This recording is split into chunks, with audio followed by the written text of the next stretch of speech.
बच्चों क्वेश्चन है कि 10%, 20% और 75% की लगातार छूट कितना है, ये हमें बताना है।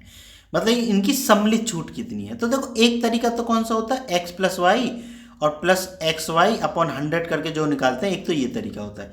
ये तरीका मुझे पसंद नहीं है। क्यों नहीं है? क्योंकि जब अगर टफ कैलकुलेशन आ जाए तो फिर इसमें बहुत टाइम लगता है। उससे अच्छा मैं तुम्हें ये वाला तरीका बताता हूँ, ये ज़्यादा बेटर मुझे लगता है। ठीक है, कौन सा कि 100 मान लो, क्या 100 मान लो इसका बिक्री मूल्य, मतलब अंकित मूल्य मान लो। ठीक है ना, अब इसमें बट्टा दे दो।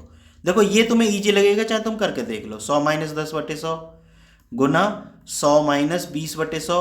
भाई पहली छूट दी 10% की, दूसरी छूट दी 20% की, और तीसरी छूट दी कितने की, 75% की। तो ऐसे ही निकालते हैं ना छूट दे के विक्रय मूल्य।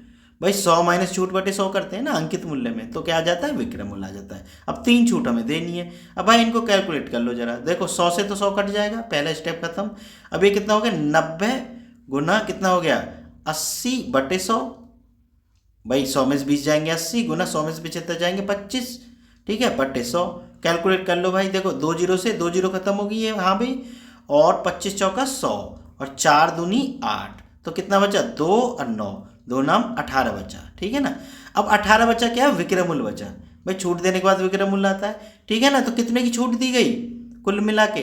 भाई 100 पे कितने की छूट दी गई, अंकित मूल्य था 100, विक्रय मूल्य कितना है 18, तो छूट कितनी होगी, 100 माइनस 18 बराबर कितनी होगी, 82%। ठीक है बच्चों, बात समझ में आ गई ना।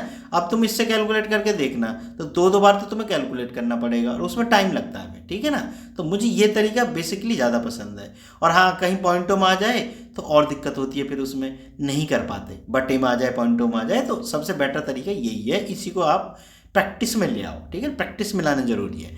तो भाई कितना आ गया, 82% की छूट होगी। ठीक है बच्चों, बात समझ में आएगी ना। अगर वीडियो पसंद आई हो तो चैनल को सब्सक्राइब जरूर कर लेना। मिलते हैं फिर नेक्स्ट वीडियो में।